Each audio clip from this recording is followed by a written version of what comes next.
das Crônicas, no capítulo 7. Creio que o Senhor tem uma palavra para nós nessa noite. Separe esse momento para ouvir a voz do Senhor em nome de Jesus. Fique em oração aí na sua casa.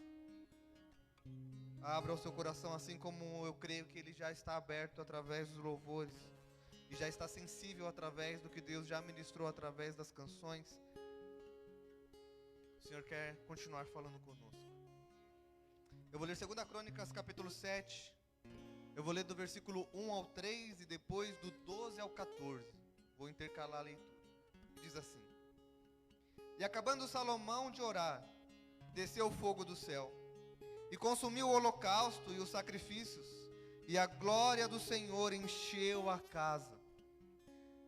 E os sacerdotes não conseguiam entrar no templo do Senhor, porque a glória do Senhor enchia.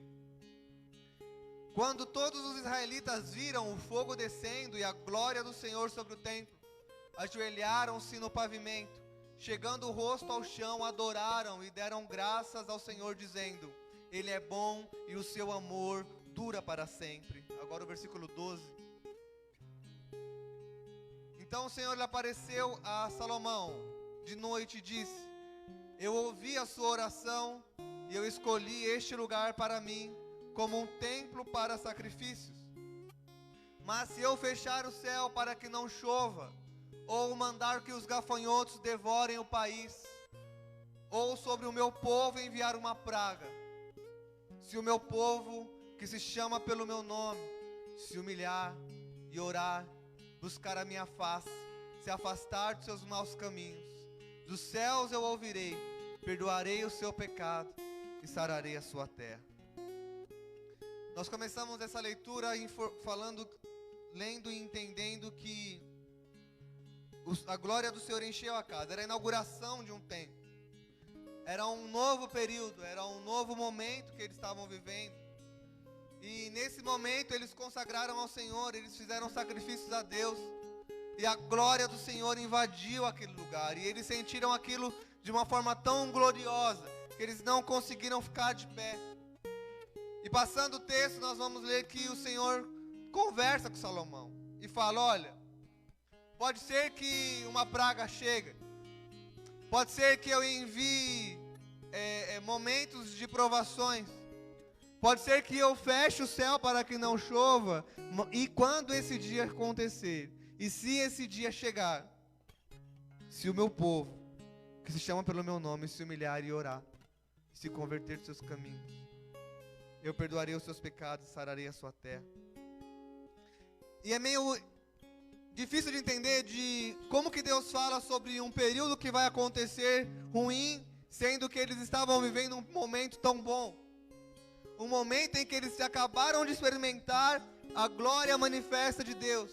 Um momento em que eles acabaram de sentir a presença de Deus de uma forma que parecia palpável, que eles não aguentavam. E como pode estar tão perto de Deus e vir um momento de provação? Esse texto nos ensina que, mesmo quando nós estamos cheios, mesmo quando nós estamos na presença de Deus, mesmo quando nós estamos buscando ao Senhor, podem vir momentos de provações. Porque os momentos de provações não vêm somente para aqueles que estão distantes do Senhor, não. Nós podemos sim estar perto do Senhor, sermos cheios do Espírito Santo e ainda assim passarmos por momentos de provação. A Bíblia diz que tudo sucede igualmente para todos. O ímpio quebra a perna, mas o justo quebra a perna. O ímpio perde o emprego, mas o justo também perde o emprego. O ímpio fica doente, mas o justo também fica doente. A palavra do Senhor diz.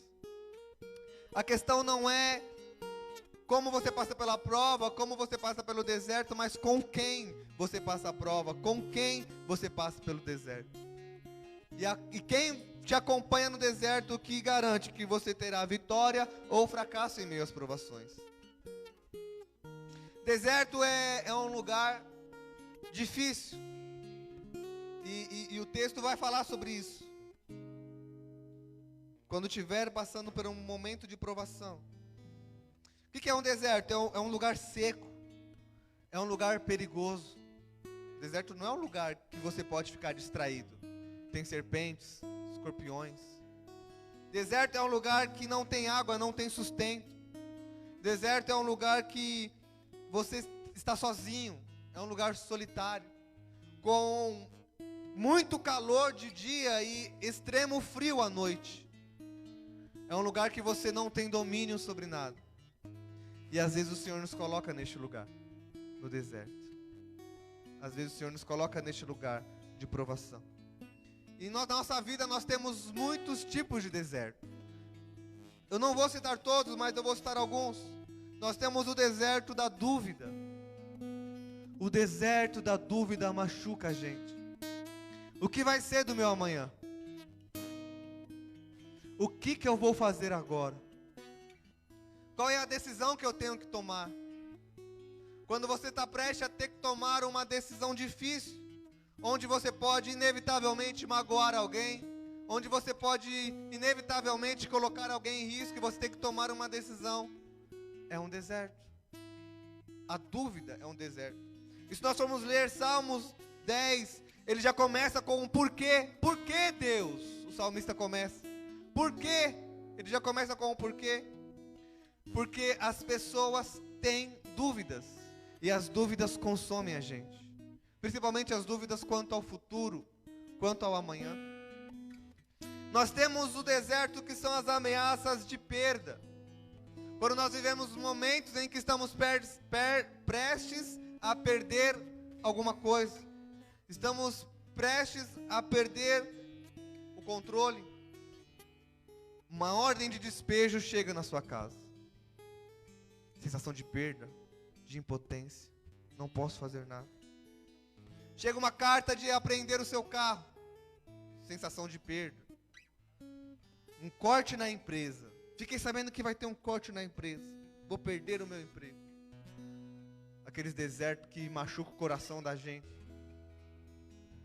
Tem o deserto da doença. Estamos vivendo muito isso hoje em dia. Devido ao vírus, ao coronavírus. Ou um câncer na família. Alguém que você ama doente. Não tem coisa que machuca tanto a gente como alguém que nós amamos doente, enfermo. E existe o deserto da morte. Alguém amado vai embora e nós sentimos solidão. São desertos que nós passamos. E a gente pergunta: por que Deus? Por que Deus que aconteceu isso? Sendo que nós estamos orando, sendo que nós estamos buscando, sendo que nós sentimos a sua presença. Todos passam por desertos. Desertos são lugares que o Senhor nos molda. Desertos são lugares que o Senhor nos ensina. E nós precisamos aprender a passar por eles. Deserto é o lugar onde Deus trata internamente, aonde ninguém vê, aonde ninguém conhece. E se você não passou ainda, tomara que o Senhor te livre disso, mas pode ser que aconteça de você passar por um momento difícil onde não vai ter ninguém do seu lado, vai ser você e Deus. E este é o momento em que nós o conhecemos, este é o momento em que nós começamos a ter mais intimidade com Ele, porque só temos nós dois. Veja-se agora numa sala sozinha com somente uma pessoa. Você vai ficar mudo? Ou você vai conversar com essa pessoa? O deserto é você e Deus. E esse é o momento de conversar com Ele. E o que mais nós vamos fazer no deserto? O que mais o texto nos ensina a fazer no deserto? Chamar pelo nome do Senhor. Se o povo que se chama pelo meu nome. No deserto não é o momento de você chamar pelo seu patrão, o seu chefe. Deserto não é o momento de você contar com as pessoas influentes, com as pessoas endinheiradas, com o governo, com a autoridade. O deserto é o lugar de você chamar pelo nome do Senhor. E a nossa nação, o nosso país, o mundo está passando por um deserto, claro. E é hora de o mundo clamar. É a hora de nós clamarmos pelas nossas famílias. É hora de nós clamarmos pelos nossos filhos, pelos nossos pais. E clamar não é simplesmente um cochicho. A Bíblia fala sobre o cego de Jericó em Lucas 18 e 38. E fala assim: e ele se pôs a gritar: Jesus, filho de Davi, tem misericórdia de mim. Clamar é você externar aquela dor ao Senhor. Clamar é você externar aquela necessidade para Deus e falar: Jesus, eu não aguento mais. É hora de você colocar para fora tudo que está preso dentro de você e falar: Deus, eu preciso de socorro. Eu estou no deserto, eu não tenho a quem recorrer, eu não tenho a quem falar, eu só tenho o Senhor. O Senhor não nega um clamor. O Senhor não nega um grito de socorro. O Senhor não nega aquele que coloca na frente a necessidade de uma situação ser transformada. Clame ao Senhor no seu deserto. Clame ao Senhor em nome de Jesus. A outra característica a outra atitude que você deve ter no deserto é se humilhar. Se o povo que se chama pelo meu nome se humilhar. Se humilhar é colocar na dependência. Se humilhar é você se desarmar. Se humilhar é você se prostrar. Se humilhar é você reconhecer que no seu controle já não existe mais nada. Se humilhar é você reconhecer que você não tem mais poder sobre o que está acontecendo e colocar essa situação diante das mãos de Deus. Na doença, Ezequias se humilhou, está em 2 Crônicas, capítulo 32, versículo 26. E diz assim: para quem não conhece a história, Ezequias ganhou algumas guerras e ele se orgulhou no coração. O Senhor permitiu uma enfermidade nele e ele responde assim: então Ezequias se humilhou, reconheceu o seu orgulho, como também o povo de Jerusalém. Por isso a ira do Senhor não veio sobre eles durante o reinado de Ezequias. Se humilhar é você reconhecer o seu erro. Se humilhar é você confessar os seus pecados ao Senhor. Se humilhar é você pedir perdão para as pessoas que você fez mal, ou até mesmo as pessoas que fizeram mal a você. Mas Elias, eu vou pedir perdão para alguém que fez mal a mim? Sim. Sim. Porque a angústia que virá sobre você após isso, a mágoa que virá com você sobre a raiva, é um veneno que você toma esperando que o outro morra. Então, peça perdão, perdoe, libere o perdão, se humilhe. Se você sabe que você proferiu uma palavra que magoou alguém, se você sabe que tem alguém chateado com você por alguma situação, por mínima que seja, procure essa pessoa. Não estamos em tempo de vivermos em discórdia. Não estamos em tempo de vivermos em briga. Não estamos em tempo de vivermos tratando as pessoas como se elas não tivessem valor. Estamos em tempos de amar uns aos outros. Estamos em tempo de perdoar uns aos outros, porque não saberemos quando será o último dia que nós encontraremos com as pessoas amadas. Nós não saberemos quando será a última vez que nós daremos o último abraço. Quiçá terá abraço, agora nem abraçar mais pode. Nós não saberemos a última hora. Então, pelo amor de Deus, procure essa pessoa, peça perdão, perdoe, ame. Aleluia. O povo de Nínive se humilhou em jejum. Jonas, capítulo 3, versículo 5 diz: os ninivitas creram em Deus, proclamaram um jejum e todos eles, do maior ao menor, vestiram-se de pano de saco. Humilhação, arrependimento, entender que nós aqui de baixo não temos domínio sobre nada, porque tudo está nas mãos do Senhor. O povo de Nínive estava numa iminência de ser destruído, mas o Senhor teve misericórdia, eles se arrependeram, se humilharam.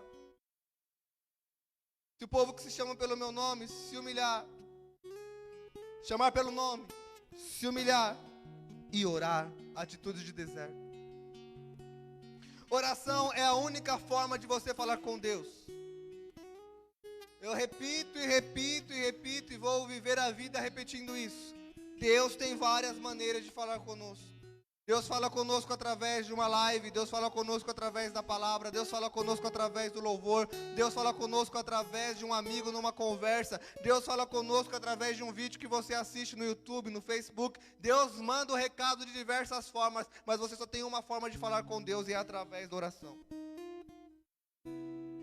Você precisa tirar momentos de oração. Será que não foi por isso que Deus separou este momento de você ficar isolado da sua casa? Será que Deus não está forçadamente convocando um povo a ter um relacionamento com Ele através da oração? Sem oração não existe resposta. Porque não existe resposta se não tiver uma pergunta. Deus não é intrometido que fala com os outros sem ninguém perguntar nada, né? Deus é educado. Agora olha só. 1 Samuel capítulo 1, versículo 10.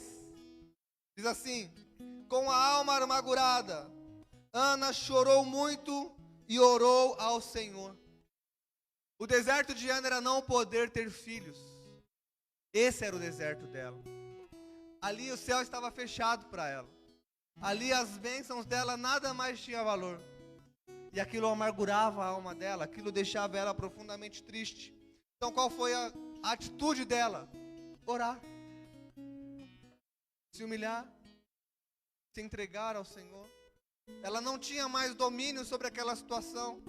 A única saída é orar. Ana foi à casa do Senhor.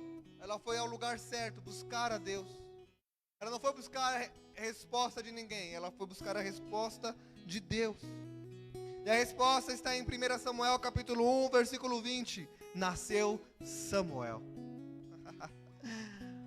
O alívio do deserto dela. O deserto dela, a provação dela, o tempo de tormenta dela, era ser humilhada por não ter filho, porque naquela época quem não tinha filho era humilhado. E aquele era o deserto dela, mas através da oração, através de buscar ao Senhor, através de clamar o nome do Senhor, através de orar, ela obteve resposta e findou-se o deserto. O seu deserto tem fim, sim. O seu deserto tem fim, a resposta do seu deserto, o alívio do seu deserto, a sombra do seu deserto, a água do seu deserto está nas mãos do Senhor. Busque-o e encontrará. Aleluia. A oração é uma ferramenta primordial para você sair do deserto. Nunca tome atitudes precipitadas sem oração. Isso é um conselho. Não tome atitudes, não inicie um relacionamento.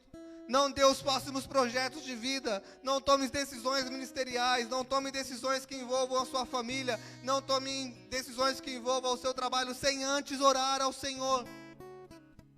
Direcione a sua vida em oração.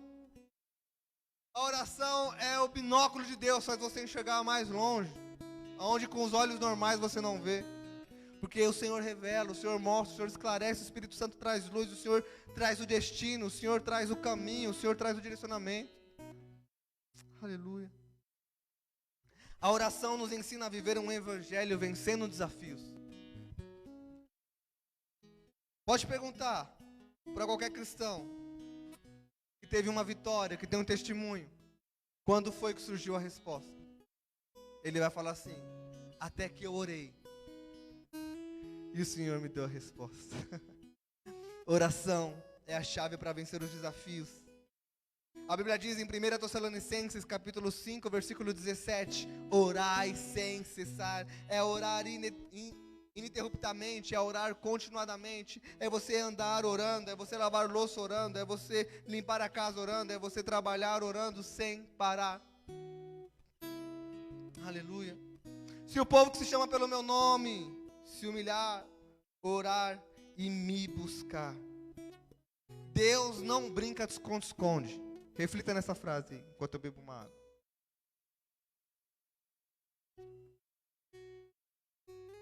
Deus não brinca de esconde-esconde. Deus quer ser encontrado por você.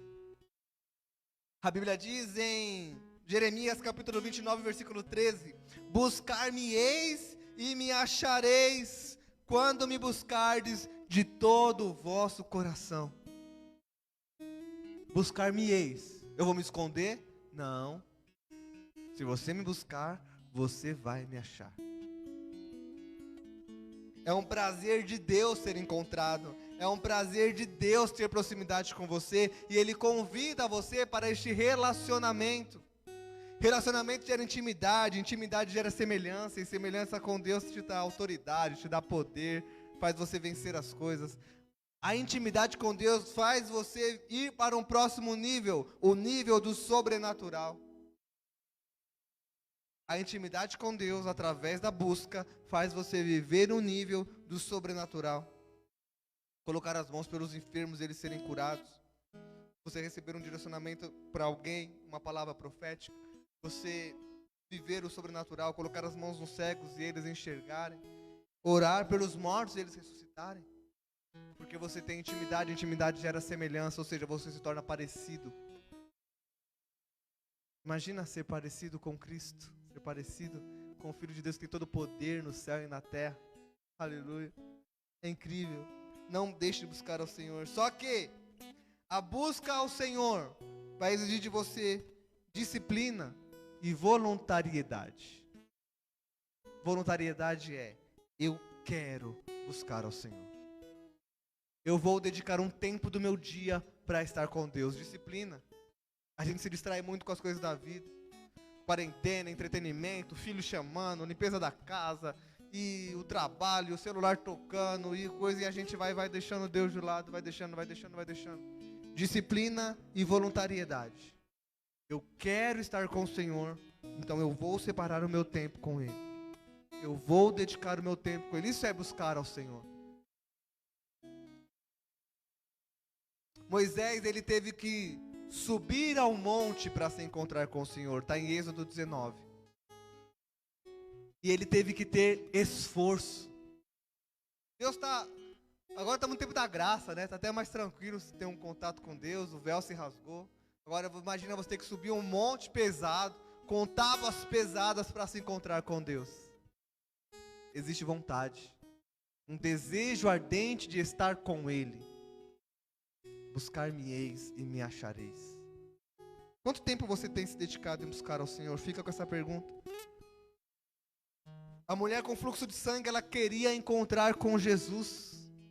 Ela passou por uma multidão, está em Marcos capítulo 5, versículo 25. Eu preciso estar com Cristo, eu preciso tocar nas vestes dele. Não aguento minhas pernas, eu vou arrastando. Tem gente, vou passando, vou empurrando, vou me esforçando, mas eu quero tocar em suas vestes, porque eu sei que é nele que está o fim do meu deserto. Aleluia. Se o povo que se chama pelo meu nome, chamar pelo nome, se humilhar, orar, me buscar e se converter. Não adianta nós tentarmos fazer tudo isso se nossa vida não está de acordo com aquilo que o Senhor deseja de nós. Existe uma busca de Deus por verdadeiros adoradores. E um verdadeiro adorador é aquele que ele muda o seu destino, muda o seu caminho. É uma mudança de caminho. Eu estou indo pelo caminho errado, eu quero agora andar pelo caminho certo. Eu mudo o foco e para isso eu faço o que for preciso. Conversão, mudar de caminho. O Senhor convida você a ter uma vida de santidade, para ter um relacionamento íntimo com Ele, mesmo que você esteja no deserto. Porque se o deserto é para nos moldar, se o deserto é para nos transformar, se o deserto é para nos trazer para mais perto de Deus, nós não sairemos dele, se nós não passarmos por isso, por essa mudança. Se nós não mudarmos a nossa atitude, se nós não sairmos do deserto mais humildes, se nós não sairmos do deserto perdoando, se nós não sairmos do deserto amando mais, se nós não sairmos do deserto buscando mais, querendo mais Deus, ajudando mais ao próximo, largando mão dos meus pecados, largando mão dos meus desejos, então não tem por que eu sair do deserto. Porque se o deserto vai me aproximar de Deus, como que eu vou me aproximar de Deus se eu não me converter? Então ele enfatiza, se acontecer isso de ruim, se o céu se fechar, se a praga vier, se a doença atacar, se os gafanhotos levar tudo embora, você vai precisar me buscar, você vai precisar orar e falar comigo, e você vai precisar sim se converter dos seus caminhos, mudar os seus caminhos, se direcionar de volta para mim. A mudança de atitude é uma conservação para a sua intimidade e para a sua santificação. O que se separa do meu povo é o pecado. Sem santificação ninguém verá a Deus. O Senhor, Ele quer uma vida de santidade da igreja. Não se perca na sua casa. Não se perca com a sua família. Mantenha-se em santidade. Que o Senhor vai te abençoar, o Senhor vai se relacionar com você. Aleluia. 2 Coríntios capítulo 7, versículo 1 diz assim: amados, visto que temos essas promessas, ou seja, existem promessas do Senhor, existem palavras de direcionamento do Senhor, e já que nós temos essas promessas, então purifiquemo-nos de tudo que contamina o corpo e o espírito, purificação, santidade, conversão, aperfeiçoando a santidade no temor de Deus. Mas Deus falou, Deus me prometeu, então visto que você tem essa promessa, se purifique. Visto que você tem esse desejo, essa promessa, que você tem vontade que se cumpra, se santifique, se converta, larga a mão do que tem que largar, abre mão do que tem que abrir, manda fora o que tem que ir, deixa aí o que tem que ir, mas não perca a sua passagem de vitória do deserto. Não perca a oportunidade de atravessar o deserto, não perca a oportunidade de desfrutar aqui aquilo que o Senhor tem para você. Eu creio que Jesus veio e morreu para nos levar ao céu, mas Ele também prometeu uma vida, e vida em abundância, e essa vida em abundância também é aqui, mas ela não vai acontecer se você não viver de acordo com aquilo que Ele pede para você. A mão do Senhor está estendida para abençoar, e ela sempre vai estar aqui. Agora depende de você, estar debaixo da mão ou fora, estar aqui ou aqui.